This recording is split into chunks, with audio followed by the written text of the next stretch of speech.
What is up, guys? Started back again, also known as the Black Gentleman. And today I bring you Transformers Kingdom War for Cybertron Trilogy Kingdom airrazor. That's a mouthful. Damn. But yeah, anyway, this is airrazor from Beast Wars. I would show the box, but I'm trying to get away from that because I don't think anybody really cares about boxes. If you do, let me know. Maybe I'll bring it back. But this is the figure itself. But before we talk about it, let's just go ahead and take her out of the way. We'll talk about those accessories as I always do. First of all, you get an instruction booklet, which is, common. Pretty straightforward. Not too big a deal. And here's the front. Here's the back.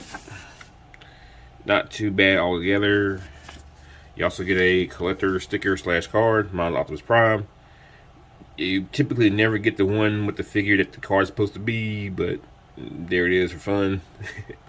And you get two weapons, if you can call them that. You get these two matching golden arrow thingies. I've been so long since I've seen the show.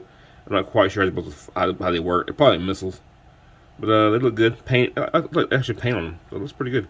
Nice detail. And you get two of those, as you can see. And guess what? That's all my accessories. This is pretty sparse, but you know what? It makes sense. Let's go ahead and bring her back in now. Speaking of those weapons, let's go ahead and get out of the way. You can plug them either in her hand. Oops. Don't make a fool of me on camera. You can plug them in her hand, like so. Or, what I like to do, you can plug them into her forearm.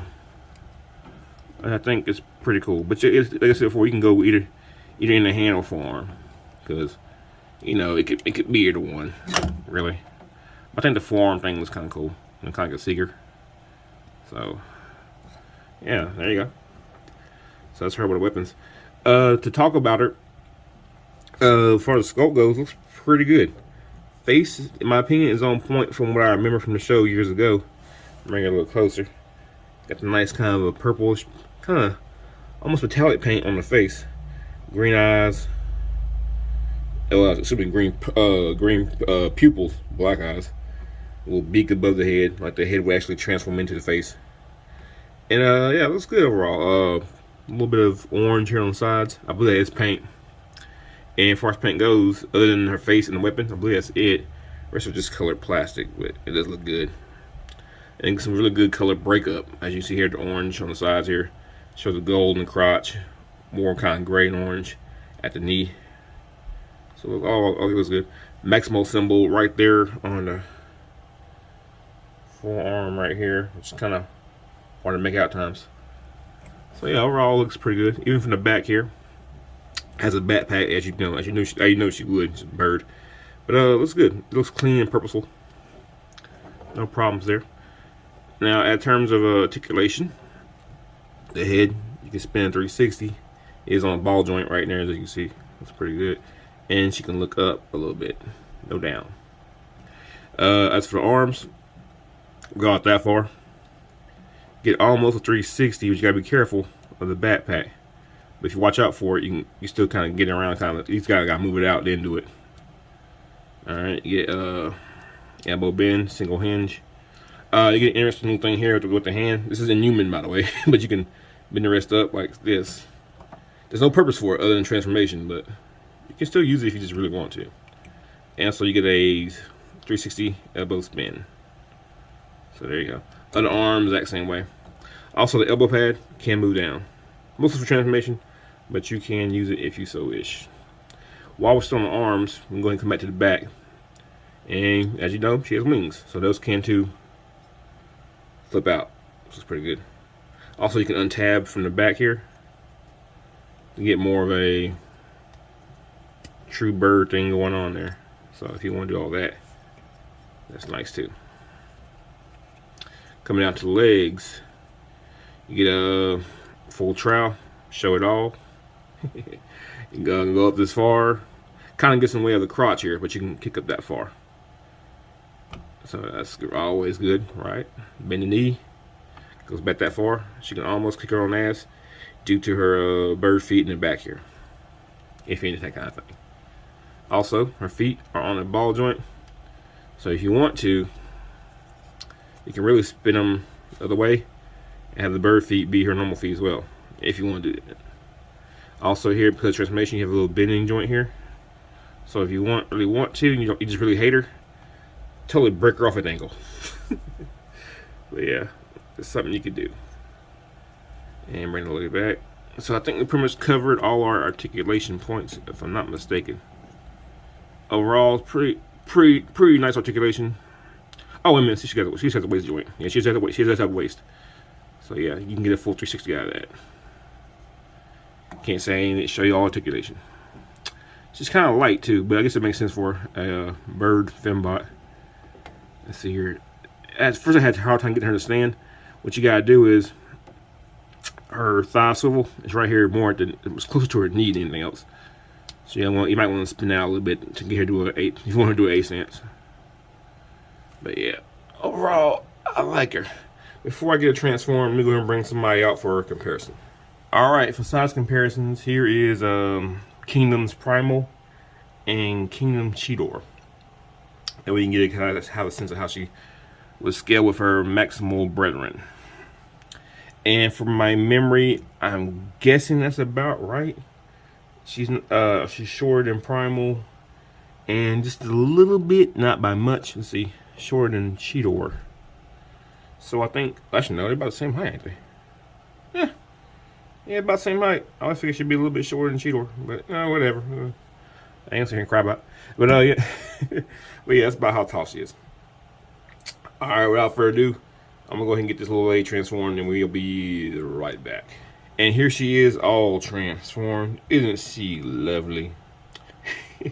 I would have showed transformation, but at this point in time, I think I'm kind of late on this figure, so I didn't bother. But trust me, once I get something like somewhat kind of newish, I'll show transformation for it, especially if it's a Hasbro piece. But sadly, her weapons here have no place to go, so I couldn't find a spot. If you know the spot, let me know. I couldn't find one. But yeah, let's talk about this. Is she a hawk? I don't think she's a hawk. Yeah, it looks a lot better than I thought it would. I got the wings kind of fold over, but you can unfold them. The articulation for the wings is the same as I showed in robot mode, so you can unfurl them, get something more majestic, as it were. And I think it looks good. The coloring on it, I think it's all just plastic yet again to make a little bit of paint here on the back, as you can see. But I think it looks all good. Good feather detail. And I was thinking too, underneath, I think it's gonna look like a train wreck underneath. It does, but it kind of has to, because the robot parts have to go somewhere. But no one has the technology to take like an actual a bird-esque covering and go over the chest. So but I think overall it's good. I hope this gets retooled in the pterosaur. That's my theory. But let's talk about it. In terms of the articulation for it, you see the head does bend up, and it does bend down that much, which is pretty good. The mouth also opens, but I have to use a tool to get mine open. Use my spudger and kind of go in here if I can get it. Come on now. Come on, open your. There we go. So yeah, you can get her mouth open about that wide, which is I think really more than enough. See the head, can it spin? Oh, okay, cool. Yeah, we're in business. We can spin a 360. Nice. The wings can go up this far, as you can see. Unfurl, furl. Got like 3 hinges in here. No, excuse me, 2 hinges. So that's all good. Come down here to the back tail feathers. It can go nothing. Never mind. I thought it could go up, but not more transformation. So nope, can't move. The feet are similar to how they were by mode, but you want to kind of leave them as they are because they kind of peg in right here on the sides. But the feet can spin still if you want to have the robot feet out instead of bird feet. That's about all you get with feet. So most of her articulation is, without a doubt, in her head and wings. So it'd be nice to get mainly like a flight stand, because she has like a 5mm port, I think, right here in the crotch right here. So you probably could get some good aerial poses if you really want to. So let's see, let's put it down and go and get some comparisons. I got Primal transform his beast mode, and here is Cheetor. And while I was thinking too, while I mentioned the covering, even with Cheetor underneath, see how the arms kind of fold in to create the illusion of like fur, so you don't see so much robot, of robot mode, other than these hands hanging out right here. I thought it'd be kind of cool if there was some way to do the same thing with fur, or a covering to somehow come over this and just cover up the back of the head and other things. But like I said, it's all good. As far as scale goes, it's kind of tough when you take Beast Wars stuff. His cheetah, or I guess that's the size of a cheetah compared to a gorilla. Maybe that's fine. A hawk would definitely not be this big. I mean, hawks are pretty big, but not this big. So sometimes I feel like with Beast Wars, just like normal Transformers, you gotta let the scale go. Like even a rat trap, a rat would not have been that big, but it's a cartoon. What are you gonna do? So of all that said, let's go ahead and get to final thought. And here we are back for final thought. For me personally, Airrazor's never been my favorite character, not by any stretch. But this figure is pretty damn good. Can't lie about that. Not much paint. Where the paint is applied does look good, especially in the face. And on those missile things for her arms, so both look really good. Articulation is pretty much what you would expect for a smaller, more agile figure. I wish the feet could go more firmly onto the ground here. Even though you're on a ball joint, you can't flex it so much. And I do wish the thigh swivel was a bit higher up. But that's really about all my complaints. And you know what? That's not that bad. Not at all. Pretty good for a mainline release. So yeah, if you're into Beast Wars, you're gonna get this. I mean, there's really no point in watching my review or anyone else's for this, because you're gonna buy it.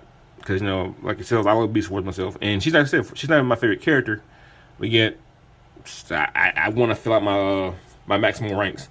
Only bummer is I hope that we get some more Predacons. I know I saw Scorponok. And when he comes out, it only makes Megatron, Black Arachnia, if you want to count her as a Predacon, and Scorponok. We definitely need Pterosaur, Tarantulas. I will lose some Transmetals, but I'm getting away. Yeah, pick this figure up. You will not regret it. Trust me. And before I get out of here, let me rip my people as I normally do. Check out my buddies Objecticons. That's Katos Collection, Enewtabie, and Larkin's Lair. I have a link down below, as I always do. If you're not subscribed to them, you're definitely missing out. They put out quality content. Trust me, they put out some quality content. And check out 3 Live Stream. My buddy Pac, he's out there making some moves, man. Getting figures to people who have those old childhood memories. Just doing good stuff. We haven't done anything as far as the streaming stuff goes lately, but eventually I think it's gonna come back. So be on the lookout for that. Also, check out M3 Reviews. My buddy Marcos, he's also a member of 3 Live Stream. He's been doing a lot of live streaming himself lately. And as I say about 3 Live Stream, don't go to his channel if you're too sensitive. He's a good guy, but a little salty, as we all are sometimes, with our language. But yeah. Also, my own shameless plug. Thank you guys for watching. Thank you guys for subscribing. Thank you guys for sharing who do that. Yeah, I appreciate it immensely. Helps my channel out. And I know I've been kind of sparse with the content lately, like I said before when I did my getaway review last week. I've been going through some job changes and stuff, and just changing life a little bit. So I haven't been behind the camera as much as I was.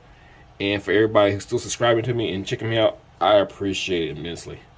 Thank you so much. I've still got the path, still got the goal.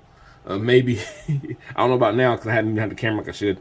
Maybe hitting that 1,000 before the end of the year. I don't know now since my content's been kind of sparse, but I'm trying my best to get more out.